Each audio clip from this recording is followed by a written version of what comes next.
Babyface, you've got that cutest little baby face.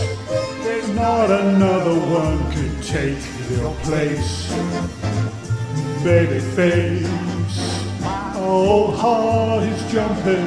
You really started something. Babyface, hang on, Deed, this is the Babyface Pro FS. How are we going to fit that in?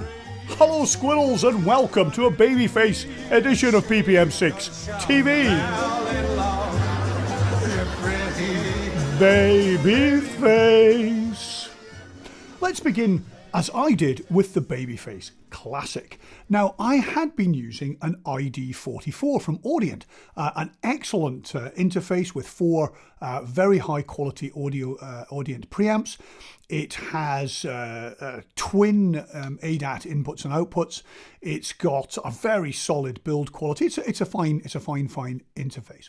So what was it that moved me to this? Well, a combination of things. First, the RME have a great reputation for their hardware. The mic amps in the RME Babyface original offered 60 dB, the same amount of gain as the Audient preamps.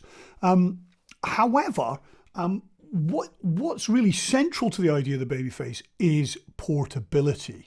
It's you can put it in your pocket if you've got a jacket pocket, and that also means it sits very, very comfortably on your desktop without taking up too much space. And for a cluttered person like me, space is at a premium. And another spin-off of the mobility of the interface is that it doesn't require DC power. It has a DC power-in jack, but you can bus power it, and just one less power supply, one less leg of the cable cracking is a good thing. And also it means if you chuck this into your laptop bag, you don't need to worry about whether you've got the right power supply or you can't find it or whatever. So that's the second thing. The third thing, well, access to RME's USB drivers and software.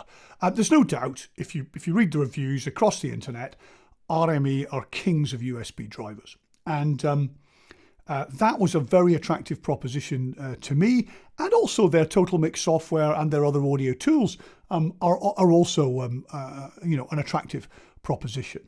So all in all, those were the factors that made me arrive at a Babyface for my desktop. However, time does not stand still, and babies do not remain babies forever.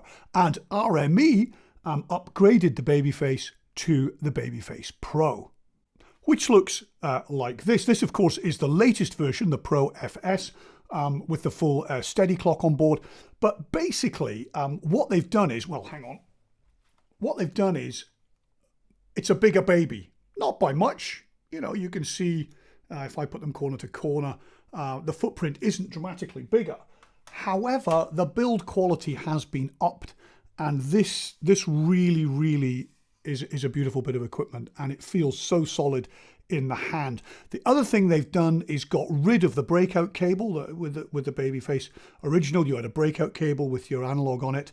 Now this extra size means XLRs in and out for the first two analog inputs, which are the mic inputs, and alongside you've got inputs 3 and 4, which are unbalanced analog, as well as two headphone out sockets, one high impedance and one low impedance, both with improved power delivery over the Pro version. And I should say that, what's been really attractive in a way is RME's incremental building, a dB, a couple of dB, maybe better signal to noise on the mic preamps, a little bit more output here, the extra inputs over the Classic.